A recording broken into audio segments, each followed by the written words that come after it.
സ്ത്രീ എത്രത്തോളം സുരക്ഷിതയും എത്രത്തോളം ശക്തിയുള്ളവളും ആവുന്നു, ആ കുടുംബം അത്രത്തോളം രക്ഷപ്പെടുകയാണ്. ഒരു സെക്ഷൻ വൈസുള്ളൊരു വികസന സ്വപ്നമുണ്ട്. കുഞ്ഞുങ്ങളെ എങ്ങനെ നമ്മൾ നേർവഴിക്ക് കൊണ്ടുവരാം. സ്ത്രീകളെന്ന് പറഞ്ഞ ഓരോ സ്ത്രീയും ഒരു കുടുംബത്തിന്റെ വിളക്കാണ്. അപ്പൊ ആ സ്ത്രീകൾക്ക് അവരുടേതായിട്ടുള്ള ഒരു ശക്തി കിട്ടിയാൽ മാത്രമേ ആ ഒരു കുടുംബത്തിന് ഒരു ശക്തി കിട്ടത്തുള്ളൂ. ഞാനിപ്പോ പോയ സ്ഥലങ്ങളിലെല്ലാം എൻ്റെ കൂടെ കുറെ കുട്ടികൾ കൂടെ വന്നായിരുന്നു. ചില സ്ഥലത്ത് ചെല്ലുമ്പോൾ നമുക്കൊരു ഭയങ്കര എനർജിയാണ്. കുഞ്ഞുങ്ങളെന്ന് പറയുന്നത് ഭയങ്കര എനർജിയാണ്. അവരുടെ എല്ലാം ഒരു ന്യായമായ അവകാശം, അവർക്കൊരു കളിസ്ഥലം വേണം. എങ്ങനെയാണ് ഈ കോൺഗ്രസ് രാഷ്ട്രീയം ഇതിലേക്കുള്ള കടന്നുവരവ് എങ്ങനെയായിരുന്നു? ആദ്യം വരുന്നതെന്ന് പറഞ്ഞാല് പിന്നെ ഈ നാഷണൽ അവാർഡൊക്കെ കിട്ടിക്കഴിഞ്ഞ് ഇരിക്കുമ്പോഴാണ് 2013 ജനശ്രീ. അതിന് മുമ്പേ ഞാൻ ജനശ്രീയിലൊക്കെ ചെറുതായിട്ട് എന്റെ മനസ്സിൽ എന്തോ എനിക്കറിയത്തില്ല, എന്റെ ബ്ലഡിൽ ഉണ്ടാവുമല്ലോ എന്തായാലും. അച്ഛനെ കുഞ്ഞിലേ ഇത് കണ്ടു വളർന്ന സ്ഥിതിക്ക് ആദ്യമായി കടന്നു വരുന്ന മഹിളാ കോൺഗ്രസ് ഞാൻ ജനശ്രീയിലാണ്. സ്നേഹം കൃഷ്ണ പ്രേമാമൃത ഗാനങ്ങളായി രാധാ ഗോവിന്ദവും മീരാക്കി മൽഹറും. നമസ്കാരം, നേഷൻ ഫസ്റ്റിലേക്ക് സ്വാഗതം. ഇന്ന് നമ്മളുടെ അതിഥി കൊല്ലം ജില്ലാ പഞ്ചായത്തിലേക്ക് തലവൂർ ഡിവിഷനിൽ നിന്ന് മത്സരിക്കുന്ന ശ്രീമതി മീര ടീച്ചറാണ്. നമസ്കാരം മീര ടീച്ചർ. നമസ്തേ ടീച്ചർ. ആദ്യം എന്തുകൊണ്ട് UDF അല്ലെങ്കിൽ കോൺഗ്രസ് തലവൂരിൽ വിജയിക്കണം? UDF എന്ന് പറയുന്നത് അതായത് ഐക്യ ജനാധിപത്യ മുന്നണി എന്ന് പറയുന്നത് ഒരു മതേതരത്വ പ്രസ്ഥാനമാണ്. അതായത് നമ്മൾ മനുഷ്യരെല്ലാവരും ആഗ്രഹിക്കുന്നതെന്ന് പറഞ്ഞാൽ ഒരു സമാധാന അന്തരീക്ഷത്തിൽ ജീവിക്കാനാണ്. ഞാൻ ആത്മീയതയിൽ വിശ്വസിക്കുന്ന ഒരാളാണ്. അതായത് മതേതര ആത്മീയതയിൽ വിശ്വസിക്കുന്ന ഒരാളാണ്. നമ്മുടെ മനസ്സിൻ്റെ ഉള്ളിലൊരു ശാന്തത ഉണ്ടെങ്കിലേ മനുഷ്യരാശിക്ക് നിലനിൽപ്പുള്ളൂ. അപ്പോൾ ഈ മനുഷ്യൻ എന്ന് പറയുന്ന ഒരു ജാതിയേ ഉള്ളൂ. അത് എല്ലാം ഈശ്വരൻ്റെ അംശങ്ങളാണ്. അതിൽ ആണെന്നോ പെണ്ണെന്നോ ജാതിയെന്നോ മതമെന്നോ വർഗമെന്നോ വർണ്ണമെന്നോ ഒരു വ്യത്യാസം ഇല്ല. ഇതിങ്ങനെ ഒരു കാഴ്ചപ്പാട് മുന്നോട്ട് വെക്കുന്നതെന്ന് പറഞ്ഞാൽ UDF എന്ന പ്രസ്ഥാനമാണ്. അതുകൊണ്ടാണ് പ്രധാനമായിട്ടും മനുഷ്യർ ഈ ഒരു പാർട്ടിയോട് എപ്പോഴും കൂറു പുലർത്തുന്നത്. ഒരു ഇഷ്ടമാണ് എപ്പോഴും. അത് തന്നെയാണ് നമ്മുടെ തലവൂർ ജില്ലാ പഞ്ചായത്തിലോട്ടും UDF ജയിക്കണമെന്നുള്ള ഒരു ആവശ്യമായിട്ട് ഞാൻ മനസ്സിൽ കാണുന്നത്. ടീച്ചർ ഇപ്പോൾ വിജയിച്ചു വരികയാണെങ്കിൽ തലവൂരിലെ ജനങ്ങൾക്ക് നൽകാൻ പറ്റുന്ന അല്ലെങ്കിൽ തലവൂരിലെ ജനങ്ങൾ ആഗ്രഹിക്കുന്ന ഒരു വികസനമുണ്ട്. അപ്പോൾ എത്തരത്തിലുള്ള ഒരു വികസന മാറ്റം എനിക്ക് എൻ്റെ അറിവ് ശരിയാണെങ്കിൽ കഴിഞ്ഞ 10 വർഷമായി LDF ഭരിച്ചുകൊണ്ടിരിക്കുന്നൊരു ഡിവിഷനാണ് തലവൂർ. ടീച്ചറിലൂടെ ടീച്ചർ സ്വപ്നം കാണുന്ന വികസന പദ്ധതികൾ എന്തൊക്കെയാണ്? അപ്പോൾ LDF ഭരിച്ചു എന്ന് പറഞ്ഞെങ്കിലും വളരെ നേരിയ ഭൂരിപക്ഷത്തിനാണ് LDF ജയിച്ചുകൊണ്ടിരിക്കുന്നത്. തീർച്ചയായിട്ടും അപ്പം തന്നെ നമുക്ക് മനസ്സിലാകാം എവിടെയൊക്കെ ചെറിയൊരു പാളിച്ച പറ്റുന്നതുകൊണ്ടാണ് ഇത് ഇങ്ങനെ നമ്മുടെ കയ്യിൽ നിന്ന് പോയിട്ടുള്ളത് ഈ മണ്ഡലം. അപ്പോൾ അതുകൊണ്ട് പിന്നെ എൻ്റെ കാഴ്ചപ്പാടെന്ന് പറഞ്ഞാൽ എൻ്റെ അച്ഛൻ കോൺഗ്രസിൻ്റെ അന്നത്തെ അവിഭക്ത കോൺഗ്രസിൻ്റെ അതായത് തലവൂർ പഞ്ചായത്ത് ബ്ലോക്ക് പ്രസിഡന്റ് ആയിരുന്നു മാമി സാർ എന്ന് പറഞ്ഞാൽ അതായത് ആര്യങ്കാവ് വരെ നീണ്ടു കിടക്കുന്ന ഈ ഭൂപ്രദേശത്തിൻ്റെ മൊത്തം അറിയാവുന്ന ഒരാളായിരുന്നു എൻ്റെ അച്ഛൻ. ഞങ്ങളൊക്കെ കുഞ്ഞുനാളിൽ എഴുന്നേൽക്കുന്ന കണി കാണുമെന്ന് പറഞ്ഞാലും വീട്ടുമുറ്റത്ത് ആൾക്കാർ വന്ന് അച്ഛനെ കാണാനായിട്ട് നിൽക്കുന്ന ഒരു കാഴ്ചയാണ്. അതുപോലെ അച്ഛൻ മരിച്ച സമയത്താണെങ്കിലും എത്രയോ പാവം പിടിച്ച് ജനങ്ങൾ വന്ന് അച്ഛന് വേണ്ടി കരയുന്നത് ഞങ്ങൾ കണ്ടിട്ടുണ്ട്. അപ്പം ഞങ്ങളാരും സ്ഥലത്തില്ല, പക്ഷെ അവരായിരുന്നു അച്ഛൻ്റെ മനസ്സിൽ അവരായിരുന്നു. പിന്നെ അച്ഛൻ്റെയും അമ്മയുടെയും മരണശേഷം ഞങ്ങളെ ഏറ്റെടുത്ത നാട്ടുകാരാണ്. അപ്പം നമ്മളുടെ ഒരു സ്വന്തക്കാരെന്ന് പറയുന്നത് നമ്മുടെ നാട്ടുകാർ തന്നെയായിരുന്നു. അപ്പം അച്ഛൻ ഞങ്ങളെ പഠിപ്പിച്ചൊരു പാഠമുണ്ട്. അതായത് മനുഷ്യന് ആവശ്യമുള്ളതെല്ലാം പ്രകൃതി തരും, പക്ഷെ അനാവശ്യത്തിന് പ്രകൃതി തരത്തില്ല. അങ്ങനെ ഒരു പാഠമാണ്. അത് മനസ്സിൽ ഉൾക്കൊണ്ടുകൊണ്ട് പ്രവർത്തിച്ചിരുന്നൊരു വ്യക്തിയാണ്. അതുപോലെ തന്നെ എനിക്ക് പറയാനുള്ള എല്ലാവരോടും പറയാനുള്ള UDFൻ്റെ എല്ലാവരോടും പറയാനുള്ളതെന്ന് പറഞ്ഞാൽ ആ ഒരു തൊത്ത് നമ്മൾ മനസ്സിൽ ഉൾക്കൊള്ളണേ എന്നുള്ള അഭ്യർത്ഥനയാണ്. അപ്പം ഞാൻ 25ാമത്തെ വർഷമാണ്. 2000 ഞാനിവിടെ പഠിപ്പിക്കാൻ കയറിയത്. ആവണിശ്ശേരി സ്കൂളിൽ കൃഷിയാണ് പഠിപ്പിക്കുന്നത്. പരിസ്ഥിതിയിലാണ് ഡോക്ടറേറ്റ് എടുത്തിരിക്കുന്നത്. അപ്പം ഈ അതായത് സ്ത്രീകളുടെ ഒരു ഉന്നമനത്തിന് വേണ്ടി എന്തെല്ലാം ചെയ്യാം അതെല്ലാം അതായത് അവരുടെ ഭൂകൃഷിയായാലും അതുപോലെ തന്നെ ക്ഷീരവികസനമായാലും അങ്ങനെ ചെറിയ നഴ്സറികളായാലും കൂൺ കൃഷിയായാലും അങ്ങനെ എന്നെ കൊണ്ട് പറ്റുന്ന കാര്യങ്ങളെല്ലാം കുഞ്ഞുങ്ങളിലൂടെ, നമ്മുടെ ഭാരതത്തിൻ്റെ ശക്തി എന്ന് പറയുന്നത് കുഞ്ഞുങ്ങളുടെ ഒരു ഡെവലപ്മെൻ്റ് ആണല്ലോ, വ്യക്തിത്വ വികസനമാണ് കുട്ടികളുടെ. അപ്പം അങ്ങനെ സ്കൂളിൽ പല പ്രോജക്റ്റ് നടപ്പിലാക്കി നമ്മൾ പിന്നെ സമൂഹത്തിലോട്ട് കുഞ്ഞുങ്ങളെയും കൂടെ ഇറക്കിക്കൊണ്ട് വന്ന് അങ്ങനെ ഒരു കാഴ്ചപ്പാട്. ഇന്ന പ്രതിഫലത്തിനൊന്നുമല്ല, ഞാൻ അല്ലാതെ തന്നെ ചെയ്തതാണ് നമുക്കൊരു നിയോഗം. ഇപ്പോൾ ചോദ്യം മാമി സാറിന്റെ മകൾ എന്നൊരു ലാളിത്യം അല്ലെങ്കിൽ നാട്ടുകാർ ഇത്തരത്തിലുള്ളൊരു പരിഗണന നൽകുന്നതിനപ്പുറം ഒരു അധ്യാപികയാണ്. അതിനിപ്പോൾ UDFന്റെ സംഘടനാ പ്രവർത്തനത്തിൻ്റെ ഭാഗമായി ഒരുപാട് കാലമായിട്ട് തലവൂര് കേന്ദ്രീകരിച്ച് പ്രവർത്തിക്കുന്നു. അപ്പോൾ ടീച്ചറിൻ്റെ എന്ന് പറയുന്ന ഒരു വികസന സ്വപ്നം, മനസ്സിനെ, ഈ നാടിനെ ഇത്തരത്തിൽ മാറ്റണമെന്ന് ഒരു വികസന സ്വപ്നം മനസ്സിൽ കാണില്ലേ, അത് എത്തരത്തിലാണ്? അതായത് എനിക്കെന്ന് പറഞ്ഞാൽ പിന്നെ ഞാൻ പറഞ്ഞില്ലേ, ഓരോ സെക്ഷൻ വൈസുള്ളൊരു വികസന സ്വപ്നമുണ്ട്. കുഞ്ഞുങ്ങളെ എങ്ങനെ നമ്മൾ നേർവഴിക്ക് കൊണ്ടുവരാം, അതായത് കുഞ്ഞുങ്ങളിൽ സ്വഭാവ രൂപീകരണം, അവർ കുഞ്ഞിൽ എന്ത് കൊടുക്കുന്നതാണ്, പിന്നെ അവരുടെ ഒരു സ്വഭാവ രൂപീകരണം എന്ന് പറയുന്നത് നമ്മുടെ നാടിൻ്റെ, നമ്മുടെ രാജ്യത്തിൻ്റെ ഒരു അസറ്റാണ്. അതാണ് എനിക്ക് പ്രധാനമായിട്ട് പറയാനുള്ളത്. ബുദ്ധി എങ്ങനെ അവരുടെ കൺവേർട്ട് ചെയ്ത് പോസിറ്റീവ് മൈൻഡിലോട്ട് വിടാം. അതായത് നമ്മൾ എന്ത് കാര്യങ്ങൾ നെഗറ്റീവ് ചിന്തകൾ കൊടുക്കാതെ പോസിറ്റീവ് ചിന്തകൾ കൊടുത്ത് കുഞ്ഞുങ്ങളിലോട്ട് അത് തന്നെ നമ്മുടെ അത് കൺവേ ചെയ്ത് അവരെ ഒരു പോസിറ്റീവ് എനർജി കൊടുത്ത് പറ്റുകയാണെങ്കിൽ അവർ നല്ല രീതിയിൽ വളർന്നു വന്ന് സമൂഹത്തിന് പ്രയോജനമുള്ളവരായി മാറും. അതുപോലെ തന്നെ സ്ത്രീകളെന്ന് പറഞ്ഞാൽ ഓരോ സ്ത്രീയും ഒരു കുടുംബത്തിന്റെ വിളക്കാണ്. അപ്പോൾ ആ സ്ത്രീകൾക്ക് അവരുടേതായിട്ടുള്ള ഒരു ശക്തി കിട്ടിയാൽ മാത്രമേ ആ ഒരു കുടുംബത്തിന് ഒരു ശക്തി കിട്ടത്തുള്ളൂ. സ്ത്രീ എത്രത്തോളം സുരക്ഷിതയും എത്രത്തോളം ശക്തിയുള്ളവളും ആവുന്നു, ആ കുടുംബം അത്രത്തോളം രക്ഷപ്പെടുകയാണ്. അപ്പോൾ സ്ത്രീ ശാക്തീകരണം എങ്ങനെയൊക്കെയോ ഏത് രീതിയിലാണോ സ്ത്രീകളെ ശാക്തീകരിക്കുന്നത് അതെല്ലാം അവിടെ നമ്മൾ പിന്നെ ചെയ്യാൻ അതുതന്നെ ഈ തൊഴിലുറപ്പ് പദ്ധതി എന്ന് പറയുന്നത് കോൺഗ്രസിൻ്റെ ഒരു വലിയ കാഴ്ചപ്പാടാണ്. അതായത് ഓരോ അമ്മയും വീട്ടിൽ നിന്ന് ഇറക്കിക്കൊണ്ടുവന്ന് സമൂഹവുമായിട്ട് ബന്ധപ്പെട്ട് ഒരു ചെറിയ വരുമാനം, ഒരു സ്ത്രീയുടെ കയ്യിൽ ഒരു 100 രൂപ കിട്ടിയാലും അവരത് ആ മടിശീലയിൽ വെച്ച് ഓരോരോ കാര്യം, പൊട്ടിനായാലും വെള്ളക്കായാലും ഉപ്പിനായാലും മുളകിനായാലും കടുകിനായാലും ഓരോ കാര്യത്തിനും അമ്മമാരുടെ കയ്യിൽ പൈസ ഇരുന്നാൽ തീർച്ചയായിട്ടും അത് വിനിയോഗിക്കപ്പെടും. അതുപോലെ പിന്നെ പുരുഷന്മാരെ പിന്നെ ഒരു ശക്തി കൊടുക്കാൻ സ്ത്രീക്ക് എപ്പോഴും പറ്റും. സ്ത്രീയാണ് ശക്തി. അപ്പോൾ ആ ശക്തി പുരുഷനിലോട്ട് വരികയാണെങ്കിൽ തീർച്ചയായിട്ടും പുരുഷന്മാർ നമ്മുടെ കൂടെ നിൽക്കും. ഇനിയിപ്പം നമുക്ക് പറയാനുള്ളതെന്ന് പറഞ്ഞാൽ ഈ വൃദ്ധരായ അമ്മമാരെ അച്ഛന്മാരെ, അതായത് പിന്നെ അവരെന്ന് പറയുന്നത് സമൂഹത്തിന്റെ ഒരു സമ്പത്താ. അവര് നമ്മളൊരു സംസ്കാരത്തിന്റെ ഭാഗമാണ്. നമ്മുടെ തലമൂത്ത അച്ഛനെയും അമ്മയും പിന്നെ ആതുരാലയത്തിൽ കൊണ്ടാക്കാതെ അവരെ ഒന്ന് പിന്നെ സംരക്ഷിക്കുക എന്നുള്ളത് കൊച്ചു കുട്ടികളെ പറഞ്ഞു മനസ്സിലാക്കാം. അതാത് കുടുംബങ്ങളിൽ അതായത് ആ ഒരു ബോധവൽക്കരണം, വയോജനങ്ങളെ സംരക്ഷിക്കുന്നതിന് വേണ്ടി ഒരു പദ്ധതി അത് തീർച്ചയായിട്ടും മനസ്സിലുണ്ട്. ഇപ്പൊ പകൽ വീട്ടിലൊക്കെ ഞങ്ങൾ ഒത്തിരി പകൽ വീടുകളിൽ എവിടെ സമയം കിട്ടിയാലും ഞങ്ങൾ പോകും. അപ്പം അത് അവർക്കൊരു കൊടുക്കുന്ന ഒരു പിന്നെ എന്താണ് ഒരു നമ്മൾ ചെല്ലുമ്പോൾ കൊടുക്കുന്ന ഒരു പ്രൊട്ടക്ഷൻ എന്ന് പറയാം, അല്ലെങ്കിൽ ഒരു സാന്ത്വനം വളരെ വലുതാണ്. പിന്നെ പരിസ്ഥിതിയുടെ കാര്യം പറയുകയാണെങ്കിൽ പരിസ്ഥിതിയിൽ എൻ്റെ ഒരു വലിയ സ്വപ്നമാണ്. പിന്നെ ഞാൻ INTUCയുടെ ദേശീയ സെക്രട്ടറിയാണ്, നാഷണൽ വർക്കിംഗ് കമ്മിറ്റി മെമ്പറുമാണ്. അതുപോലെ INTUC സംസ്ഥാന സെക്രട്ടറിയാണ്. അച്ഛൻ INTUCയുടെ മീറ്റിങ്ങിൽ പ്രസംഗിച്ചുകൊണ്ടിരിക്കുമ്പോഴാണ് മരിക്കുന്നത്. അപ്പോൾ അതായിരിക്കും എൻ്റെ നിയോഗം. അങ്ങനെയാണ് ഞാൻ കോൺഗ്രസിലോട്ട് വരുന്നത്. അതിനു മുമ്പ് ജനശ്രീയിലൊക്കെ ഉണ്ടായിരുന്നു, എങ്കിലും മെയിനായിട്ട് ഇങ്ങനെയാണ് വരുന്നത്. അപ്പം പിന്നെ ഈ ഒരു തൊഴിലാളി പ്രസ്ഥാനം ശക്തിപ്പെടുത്തുക, അതായത് തൊഴിലാളി സാധാരണ ജനമാണല്ലോ തൊഴിലാളികൾ. അപ്പോൾ അത് അങ്ങനെ അപ്പം ഞാനിങ്ങനെ എൻ്റെ പരിസ്ഥിതി കാഴ്ചപ്പാട് വന്നപ്പോഴേ, അതായത് കന്യാകുമാരി മുതൽ കാശ്മീർ വരെ ക്ലിയർ ആയിട്ടൊരു ജലപാത, സത്യം പറഞ്ഞാൽ എൻ്റെ സ്വപ്നം അതാണ്. പക്ഷേ അറ്റ്ലീസ്റ്റ് നമ്മളുടെ പിന്നെ എൻ്റെ ഗവേഷണ വിഷയം എന്ന് പറയുന്നത് നെയ്യാർ ഡാമും അരുവിക്കര ഡാമും അതിൻ്റെ വാട്ടർ ക്വാളിറ്റി ആയിരുന്നു, അഗ്രികൾച്ചർ പ്രാക്ടീസ് മൂലം ഉണ്ടാകുന്നത്.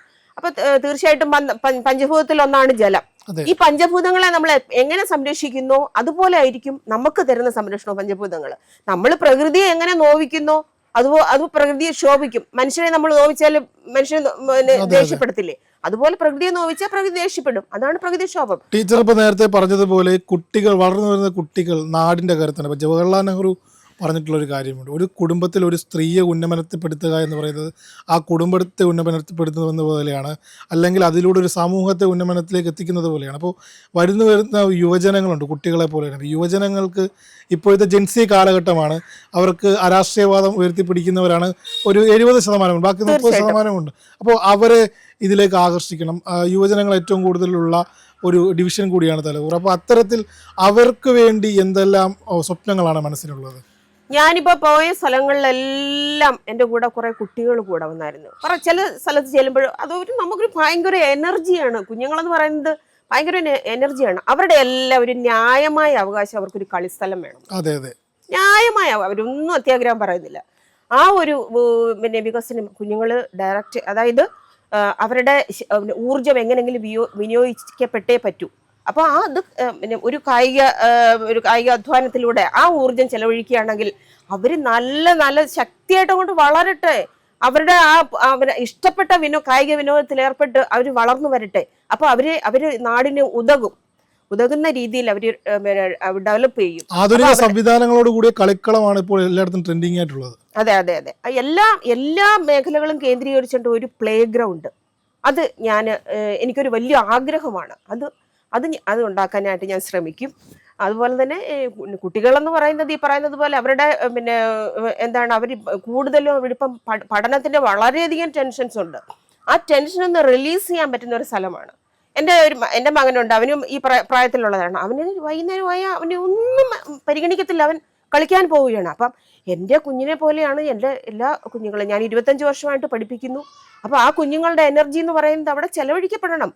അവർ നല്ല രീതിയിൽ ആ ഒരു പോസിറ്റീവ് എനർജി, അവരുടെ ആ ടെൻഷൻ, ബാക്കിയുള്ള എല്ലാ കുടുംബത്തിലെ ആയാലും പിന്നെ പഠിക്കുന്ന സ്ഥലത്തെ ആയാലും ടെൻഷനെല്ലാം റിലീസ് ചെയ്യുന്നുള്ള ഒരു സ്ഥലമാണ് നമ്മുടെ ഈ കളിസ്ഥലം എന്ന് പറയുന്നത്.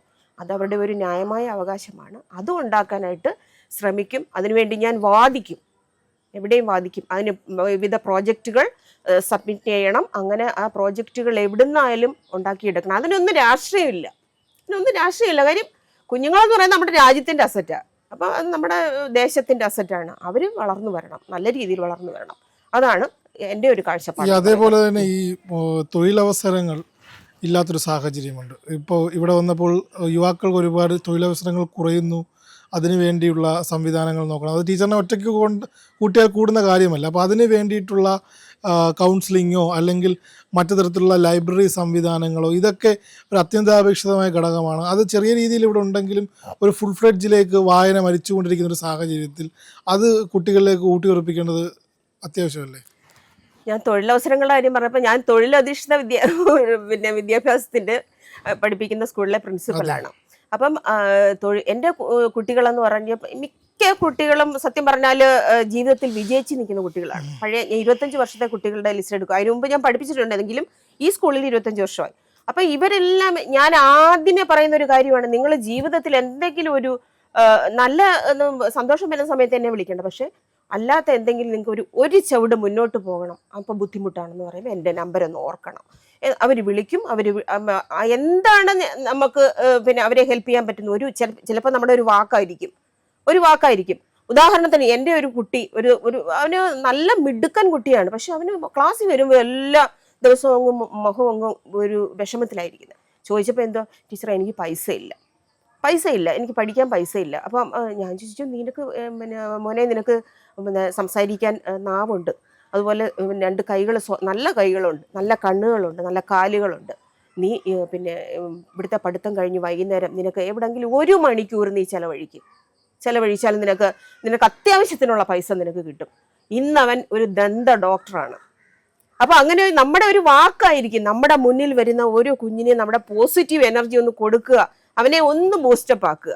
അല്ലെങ്കിൽ അതുപോലെ നമ്മുടെ മുമ്പിൽ വരുന്ന അമ്മമാരെ, നമ്മുടെ ആങ്ങളമാരെ, അല്ലെങ്കിൽ നമ്മുടെ അച്ഛന്മാരെ എല്ലാം ഒരു നോട്ടം അല്ലെങ്കിൽ ഒരടി കൊടുത്ത് ഒന്ന് ഉഷാറാക്കുക. അവർക്ക് ജീവിതത്തിൽ ഒന്നും പിന്നെ വേറെ ഒരു സ്ഥലത്തു നിന്ന് ചിലപ്പോൾ ഒന്നും കിട്ടാനില്ല. അപ്പോൾ ആ ഒരു നമ്മുടെ എനർജി കൊടുക്കുക എന്നുള്ളത്, അല്ലെങ്കിൽ നമ്മുടെ ഒരു പോസിറ്റീവ് വാക്ക് അവരെ ജീവിതത്തിൽ വലിയ ഒരു മാറ്റത്തിലോട്ട് നയിക്കും. അങ്ങനെയും ഒരു സാധ്യതകൾ ഇതിനകത്തുണ്ട്. അപ്പോൾ ഇവർക്ക് വേണ്ടി പിന്നെ ഈ തൊഴിലധിഷ്ഠിത, ഞാൻ NCERT-യിൽ 2013 എനിക്ക് നാഷണൽ അവാർഡ് കിട്ടിയുണ്ടായി. അപ്പോൾ അവിടെ പ്രസൻറ്റ് ചെയ്തെന്ന് പറഞ്ഞാൽ ഈ വിളക്കുടി പഞ്ചായത്തിലെ പിന്നെ ഒരു പൂക്കൃഷി, അതായത് പൂക്കൃഷി കൊണ്ടുവന്ന് ഈ തൊഴിലധിഷ്ഠിത വിദ്യാഭ്യാസത്തിൽ നടപ്പിലാക്കണമെന്ന് പറഞ്ഞു. ആ NCERT ഇപ്പോൾ പൂക്കൃഷി നടപ്പിലാക്കിയിട്ടുണ്ട് സിലബസിൽ. അപ്പം തീർച്ചയായിട്ടും ഇപ്പം ഓണക്കാലമൊക്കെ എടുക്കുമ്പോൾ നമ്മൾ പൂ പറിക്കാറുണ്ട്. അപ്പോൾ ഈ കുട്ടികൾ ഇത് പഠിക്കുന്നുണ്ട്. ഞങ്ങളുടെ സ്കൂളിൽ ഇപ്പം ഫ്ലവർ കൾട്ടിവേഷനാണ് പിന്നെ കോഴ്സ്. അപ്പോൾ അങ്ങനെ തന്നെ നമ്മൾ എന്ത് പ്രോജക്റ്റ് ഗവൺമെൻറ്റിലോട്ട് കൊടുക്കുന്നു, അത് എവിടെയെങ്കിലും നമ്മൾ ഇപ്പം ആധ്യാത്മികമായിട്ടൊക്കെ പറയുകയാണെങ്കിൽ പ്രകൃതിയിലോട്ട് നമ്മൾ എന്ത് കൊടുക്കുന്നു അത് സ്വീകരിക്കും. പോസിറ്റീവ് എനർജി, അത് നെഗറ്റീവ് ആയാലും സ്വീകരിക്കും. പക്ഷെ പോസിറ്റീവ് മാത്രം കൊടുക്കുക, പോസിറ്റീവ് തീർച്ചയായിട്ടും നമുക്ക് കിട്ടും. അപ്പോൾ അത് നമ്മുടെ ഗവൺമെൻറ് അത് ഏറ്റെടുത്ത് അങ്ങനെ നടപ്പിലാക്കിക്കൊണ്ടിരിക്കുന്നു. പിന്നെ ഒരു പ്രോജക്റ്റ് എന്ന് പറഞ്ഞാൽ ഞാൻ കൊടുത്തെന്ന് പറഞ്ഞാൽ നമ്മുടെ കുഴുവലി തോട് പിന്നെ ഇത് അത് കുഴുവലി തോട് ശുദ്ധീകരിച്ച് അവിടെ 2 കടവ് ശരിയാക്കി അവിടെ 2 സ്ത്രീകൾക്ക് കുളിക്കാനും ഈ വേനൽ വരുന്ന സമയത്ത് കുളിക്കാനും ഒക്കെ എന്തെങ്കിലും ഒരു സംവിധാനം. അതുപോലെ തന്നെ നല്ല ഒരു മോഡൽ പ്രോജക്റ്റായിട്ട് നമ്മൾ സമർപ്പിച്ചിട്ടുണ്ട് പഞ്ചായത്തിൽ അന്ന്. അപ്പോൾ എൻ്റെ ഒരു സ്വപ്നമാണ് ഈ പറയുന്നത് ജലാശയങ്ങളെല്ലാം ക്ലിയർ ആക്കി എടുക്കുക. അതിൽ ജലാശയങ്ങൾ ക്ലിയർ ആക്കി എടുക്കുമെന്ന് പറഞ്ഞാൽ നമുക്ക് വേറൊരു പിന്നെ ഗുണമുള്ളതെന്ന് വെച്ചാൽ ഈ ഇതിലൂടെ ട്രാൻസ്പോർട്ട് വളരെ ഈസിയാണ്.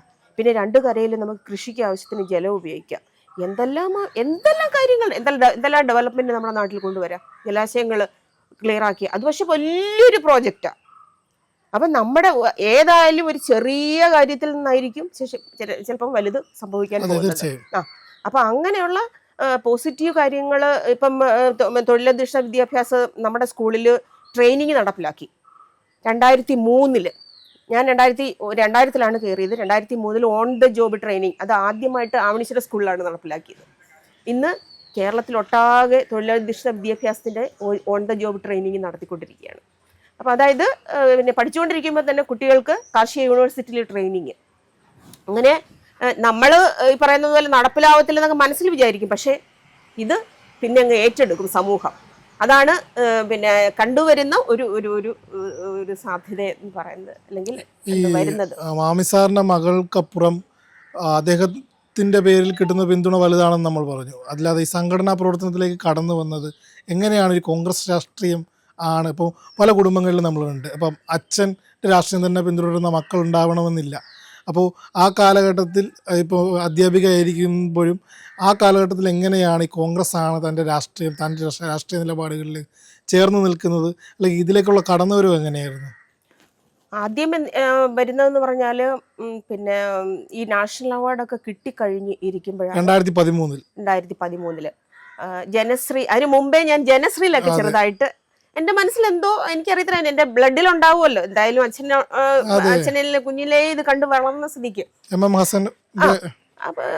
കുഞ്ഞു നാളിലെ ഇത് തന്നെയാണ് കണ്ടു വളർന്നത്. അപ്പം ആ ഒരു അച്ഛൻ്റെ അഭാവത്തിലും ഇത് നമ്മുടെ ബ്ലഡിലുണ്ടായതുകൊണ്ട് നമുക്ക് പിന്നെ സാധാരണ ജനങ്ങളെ കാണുമ്പോഴും ഒരു ട്രെൻഡിലോട്ട് ഇങ്ങനെ നമ്മളിങ്ങനെ വന്നപ്പം എനിക്ക് മനസ്സിലായി എന്തോ പിന്നെ അത് തന്നെയല്ല ഈ ഒരു അധ്യാപനം എന്ന് പറയുന്നത് ഒരു ദൈവിക പ്രവൃത്തിയാണ്. ആദ്യമായി കടന്നു വരുന്നത് മഹിളാ കോൺഗ്രസ് അതോ ഞാൻ ജനശ്രീയിലാണ്.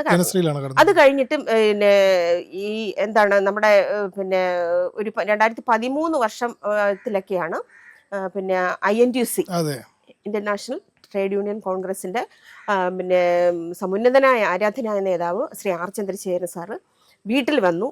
അതുപോലെ തന്നെ പിന്നെ മറ്റു പ്രമുഖ നേതാക്കളും എല്ലാവരും വന്ന് ഇതുപോലെ അച്ഛൻ ഇതുപോലെ തൊഴിലാളി പ്രസ്ഥാനത്തിലായിരുന്നു. അച്ഛൻ മരിച്ചത് പ്രസംഗിച്ചുകൊണ്ട് നിൽക്കുമ്പോഴായിരുന്നു. അപ്പം നിങ്ങളൊക്കെ ഇങ്ങോട്ട് പിന്നെ രാഷ്ട്രീയത്തിലോട്ട് ഇറങ്ങണം എന്നുള്ള ഒരു സജഷൻ വെച്ചു.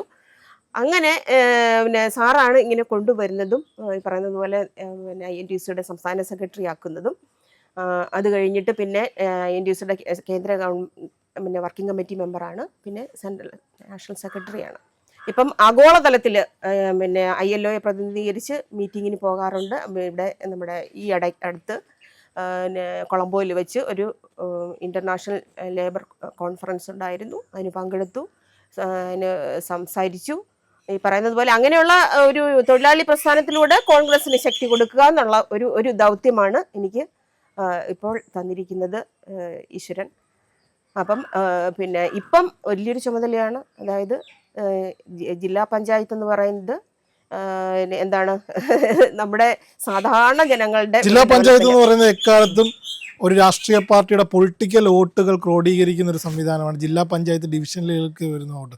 അപ്പോൾ തലവൂരത്തെ ട്രെൻഡ് ഇപ്പോൾ എങ്ങനെയാണ് ടീച്ചറെ? മൊത്തത്തിൽ UDFന് അനുകൂലമാണോ? UDFന് അനുകൂലമാണെന്നാണ് എൻ്റെ വിശ്വാസം. കാര്യം നമ്മൾ ചെല്ലുന്നിടത്തെല്ലാം എന്താണ് എല്ലാ മനുഷ്യരും ആഗ്രഹിക്കുന്നത് ഒരു മാറ്റം വേണം എന്നുള്ളതാണ്. മുതിർന്ന ജനങ്ങളെ സംബന്ധിച്ച് അവർ അസ്വസ്ഥരാണ്, അമ്മമാർ അസ്വസ്ഥരാണ്, അതുപോലെ തന്നെ യുവാക്കൾ യുവാക്കൾ അവർ നല്ല രീതിയിൽ വളരട്ടെ. അവരെ എന്തിനാ വഴിതെറ്റി പിന്നെ അവർക്കൊരു അരാജകത്വം ഉണ്ടാക്കുന്ന എന്തിനാ? അവർ നല്ല രീതിയിൽ വളരട്ടെ. അവരുടെ ഒരു എന്താണ് അവരുടെ പിന്നെ പിന്നെ പിന്നെ നല്ല ഒരു പോസിറ്റീവ് അപ്രോച്ചിൽ കുഞ്ഞുങ്ങൾ സമൂഹത്തിൽ വളരുകയാണെങ്കിൽ നമുക്ക് എത്രയോ ജോലി കുറഞ്ഞു കിട്ടും. നമ്മുടെ രാഷ്ട്രം ലോക രാഷ്ട്രങ്ങളുടെ മുൻപന്തിയിൽ എത്തണ്ടേ? നമ്മുടെ യുവജനതയാണ് എല്ലാം. അപ്പം അവരെയാണ് ഏറ്റവും കൂടുതൽ പ്രാധാന്യം കൊടുക്കേണ്ടത്. അതുപോലെ കുഞ്ഞുങ്ങൾ, നമ്മുടെ സംസ്കാരം, ഭാരതത്തിനൊരു സംസ്കാരമുണ്ട്, ഇന്ത്യക്കൊരു സംസ്കാരമുണ്ട്. ആ സംസ്കാരത്തിൽ വളർന്നു വന്നാലല്ലേ നമുക്ക് എവിടെയും നമുക്ക് പിടിച്ചു നിൽപ്പുള്ളൂ. അല്ലെങ്കിൽ എവിടെ അഴിമതി നടന്നാലും അല്ലെങ്കിൽ എവിടെ അരാജകത്വം ഉണ്ടെങ്കിലും നമ്മൾ പ്രതികരണം ഉണ്ടായേ പറ്റത്തുള്ളൂ. നമ്മളെ അല്ലെങ്കിൽ സാധാരണ ജനം ഒന്നും പൊട്ടരല്ല. ജനത്തിനെ ആർക്കും കബളിപ്പിക്കാൻ പറ്റത്തില്ല. ജനം എന്ന് പറയുന്നത് ആണ് അവർക്ക്. നമ്മൾ വിചാരിക്കും ആരും ഒന്നും കാണുന്നില്ല. നമ്മളൊരു ചൊല്ലുണ്ട്, എല്ലാം മുകളിലിരുന്ന് ഒരുത്തൻ കാണുന്നുണ്ടെന്ന്. അത് ഈശ്വരൻ എന്ന് പറയുന്നത് ജനം തന്നെയാണ്. അപ്പം അവർ കാണുന്നുണ്ടല്ലോ, അവരെല്ലാം മനസ്സിലാക്കുന്നുണ്ട്. ടീച്ചറെ, ഇപ്പം ആ കുട്ടികളിലേക്ക് തന്നെ വരുമ്പോഴാണ് ഈ ലൈബ്രറികൾ എന്ന് പറയുന്നത് ഒരു നാടിൻ്റെ അത്യന്താപേക്ഷിതമായ ഒന്നാണ്. അപ്പോൾ വേണ്ടത്ര ലൈബ്രറി സംവിധാനം തലവൂർ ഡിവിഷനിൽ ഇല്ല എന്ന് ഉള്ള ആരോപണങ്ങളൊക്കെ ഉയർന്നത്. അപ്പോൾ അതിനുവേണ്ടി എത്തരത്തിലുള്ള പദ്ധതികളാണ് ആവിഷ്കരിക്കുന്നത്? നമ്മളിപ്പോൾ ഓൾറെഡി ഞാൻ സ്കൂളിൽ വെച്ച് തന്നെ പിന്നെ ഈ മലയാള മനോരമയുടെ നല്ലപാഠം പ്രോജക്റ്റുമായിട്ട് ബന്ധപ്പെട്ട് ഒരു ലൈബ്രറി ഏറ്റെടുത്ത്, ആവണീശ്വരം പബ്ലിക് ലൈബ്രറി ഏറ്റെടുത്ത് അത് മാമിസാർ മെമ്മോറിയൽ പബ്ലിക് ലൈബ്രറി ആയിട്ട് പിന്നെ നമ്മുടെ MLA ആയിട്ട് ബന്ധപ്പെട്ട് അത് നല്ല രീതിയിൽ അത് പണി കഴിപ്പിച്ചിട്ടുണ്ട്. അവിടെ നിന്ന് ഇപ്പോഴത്തെ സംവിധാനം ഏറ്റവും ലേറ്റസ്റ്റ് ആയിട്ടുള്ള നമ്മൾ മാർഗങ്ങളിലൂടെ പോകണം. അവിടെ ഈ റീഡിംഗ് ആണ് കൂടുതൽ പിന്നെ എല്ലാവരും ആൾക്കാർ ഏറ്റവും മോഡേൺ ആയിട്ടുള്ള ടെക്നോളജി ഉപയോഗിച്ച് എന്താണ് യുവജനങ്ങൾക്ക് താല്പര്യമുള്ളത് അല്ലെങ്കിൽ ജനതയ്ക്ക് താല്പര്യമുള്ളത് ആ രീതിയിൽ അത് അപ്ഡേറ്റ് ചെയ്ത് കൊണ്ടുപോകണം. അതുപോലെ തന്നെ അവിടെ കുടിവെള്ള പദ്ധതി നടപ്പിലാക്കിയായിരുന്നു. നമ്മുടെ പ്രദേശത്ത് ദത്ത് ഗ്രാമം നാഷണൽ സർവീസ് സ്കീമിൻ്റെ 8 വർഷം പ്രോഗ്രാം ഓഫീസറായിരുന്നു. പിന്നെ സീഡിൻ്റെ അനേകം പദ്ധതികൾ, ഒത്തിരി പദ്ധതികൾ പ്രകൃതി സംബന്ധമായിട്ടും അത് പരിസ്ഥിതി സംബന്ധമായിട്ടും, പരിസ്ഥിതിയിലാണ് ഞാൻ ഡോക്ടറേറ്റ് എടുത്തിരിക്കുന്നത്. അപ്പം ഇങ്ങനെയുള്ള എല്ലാ പദ്ധതികളും മനോരമ, പിന്നെ മാതൃഭൂമി അവരൊക്കെ ഒത്തിരി സഹായിക്കും. ഇതുകൂടാതെ സാധാരണ ജനങ്ങൾക്ക് നമ്മുടെ സ്കൂളിലെ തന്നെ അത് പൊതു ഒരു ഇതിലാണ് എനിക്കൊരു ഭാഗ്യം കിട്ടിയെന്ന് പറഞ്ഞാൽ മാതൃഭൂമി സീഡുമായിട്ട് ബന്ധപ്പെട്ട് അല്ലെങ്കിൽ മാതൃഭൂമി പത്രവുമായിട്ട് ബന്ധപ്പെട്ട് 28 വീടുകൾ വെച്ചു കൊടുക്കാനുള്ള ഒരു ഭാഗ്യം കിട്ടി. അതായത് പിന്നെ പിന്നെ ഏറ്റവും യോഗ്യരായിട്ടുള്ള അതിന് യോഗ്യതയുള്ള കുഞ്ഞുങ്ങളെ കണ്ടെത്തി അവരുടെ വീടുകളിൽ സന്ദർശിച്ച് ഞങ്ങളുടെ ഒരു ടീം സന്ദർശിക്കും, മാനേജർ ഉൾപ്പെടെ ഒരു ടീം സന്ദർശിക്കും. അതുമായിട്ട് ബന്ധപ്പെട്ട് പിന്നെ 28 വീടുകൾ നിർമ്മിച്ചു കൊടുത്തിട്ടുണ്ട്. ഇപ്പോൾ ഒരെണ്ണത്തിൻ്റെ പണി പിന്നെ പൂർത്തിയായി കഴിഞ്ഞു. ഈ പാലുകാച്ചാണ്. അപ്പോൾ അങ്ങനെയുള്ള സമൂഹമായിട്ട് ബന്ധപ്പെട്ടുള്ള കാര്യങ്ങൾ ചെയ്തു കൊടുക്കാൻ ദൈവം ഒരു സാഹചര്യം. ടീച്ചറിനെ പറ്റി പറയുമ്പോൾ ക്ലാസ്സിലെ കുട്ടികളിലൊക്കെ ഇങ്ങനെ നമ്മളിപ്പോൾ പ്രചരണത്തിൻ്റെ ഭാഗമായി കയറുമ്പോൾ പാട്ട് പാടുന്ന ഒരു അധ്യാപിക ക്ലാസ് തുടങ്ങുന്നതിന് മുമ്പ് 2 വരി പാടി കുട്ടികളെ ഒന്ന് കൂളാക്കിയതിന് ശേഷമാണ് ക്ലാസ് എടുക്കുന്നത്. അപ്പോൾ നമ്മുടെ പ്രേക്ഷകർക്ക് വേണ്ടി ഒരു അവസാനം ഒരു 4 വരി പാടിക്കൊണ്ട് നമുക്ക് ഈ ചർച്ച അവസാനിപ്പിക്കാം. പാട്ടിന്റെ കുറെ പാട്ടുകൾ എഴുതി ഇലക്ഷനൊക്കെ അല്ലേ, നമുക്ക് ലളിതമായി ലളിത സംഗീതം പിടിക്കാം. സംഗീതം ഞാൻ ഈ ഇടയ്ക്ക് അടുത്തിടയ്ക്ക് പാടി. പാടുന്ന എല്ലാം ഒന്ന് പുറത്തു വിടണമെന്നുണ്ട്, അങ്ങനെ ട്യൂൺ ചെയ്ത്. അങ്ങനെ ഭക്തപ്രിയയാകും മീരതൻ സ്നേഹം കൃഷ്ണ പ്രേമാമൃത ഗാനങ്ങളായി രാധാ ഗോവിന്ദവും മീരാക്കി മൽഹറും മീരതൻ സ്തുതികളല്ലോ മീരതൻ സ്തുതികളല്ലോ ഭക്തപ്രിയയാകും മീരതൻ സ്നേഹം കൃഷ്ണ പ്രേമാമൃത ഗാനങ്ങളായി രാധാ ഗോവിന്ദവും മീരാക്കി മൽഹറും